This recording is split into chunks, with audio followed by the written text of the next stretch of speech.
Hai, pernah gak sih kalian mendengar istilah inner child? Atau kalian pernah melihat teman-teman kalian yang sering merasa kesepian, sedih, suka menyendiri, atau bahkan suka marah? Lalu beberapa di antara mereka bilang bahwa itu karena inner child mereka terluka.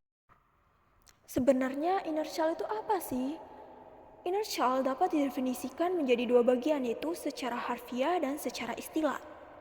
Secara harfiah, inner child merupakan sebuah pengalaman masa lalu yang tidak menyenangkan yang dirasakan oleh individu pada masa kecil, di mana pengalaman tersebut nantinya akan berdampak pada kehidupan dewasanya kelak. Dan secara istilah, inner child merupakan sosok anak kecil yang ada dalam diri orang dewasa. Tanpa kita sadari, di dalam diri kita terdapat sosok anak kecil. Siapakah sosok anak kecil tersebut?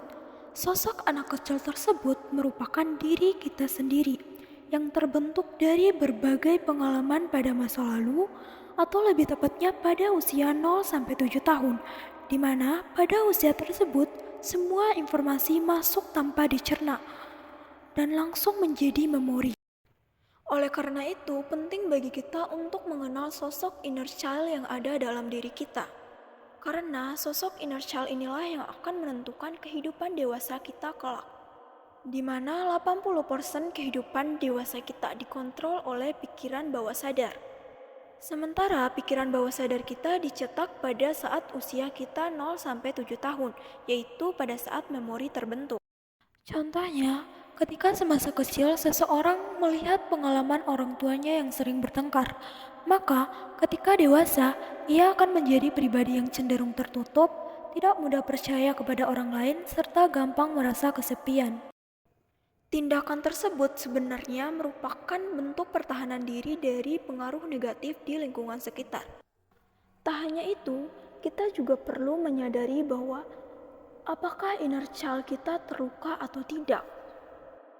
Agar kita bisa memperbaiki hubungan dengan diri sendiri, mengatasi trauma dan luka masa kecil, meningkatkan rasa percaya diri, dan semakin memahami apa yang kita inginkan dan butuhkan.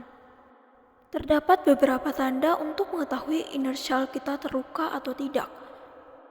Nah, tanda-tanda ini dapat dilihat saat kita tumbuh dewasa, seperti sering merasa cemas dan takut berlebihan, sering merasa tidak berdaya, merasa rendah diri, trust issue, sulit mengungkapkan emosi secara sehat, dan selalu ingin menyenangkan semua orang.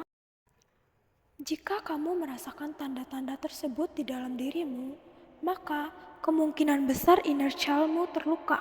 Oleh karena itu, sembuhkanlah inner child-mu tersebut. Terdapat beberapa cara mandiri yang bisa kamu lakukan untuk menyembuhkan sisi inner child-mu, yaitu dengan melakukan beberapa kegiatan yang dapat lebih mengenal sisi inner child yang ada dalam dirimu. Cara yang pertama yaitu menulis jurnal. Menulis jurnal adalah kegiatan sederhana yang dapat membantu kita dalam mengelola emosi. Di dalam jurnal tersebut, kita bisa menulis sesuatu untuk inner child kita, berdasarkan sudut pandang kita sebagai orang dewasa. Dalam jurnal tersebut, kita bisa memberikan pemahaman kepada inner child kita. Mungkin dengan mengatakan, mungkin saat kecil kita belum bisa berpikir seperti sekarang, sehingga banyak hal melukai kita. Kedua adalah melakukan meditasi. Meditasi dapat membantu kita dalam mengelola emosi, sehingga kita bisa menyampaikan emosi dengan cara yang lebih sehat. Cara yang ketiga adalah melakukan hal-hal yang menyenangkan. Karena pada dasarnya, inner child yang terluka berasal dari pengalaman masa kecil yang negatif. Maka dari itu, coba lakukan banyak pengalaman positif dan menyenangkan, seperti menyanyi, melukis, menari, merawat bunga, dan kegiatan lainnya. Kegiatan-kegiatan menyenangkan tersebut nantinya akan membantu kamu terkoneksi dengan inner child dalam kondisi yang lebih baik.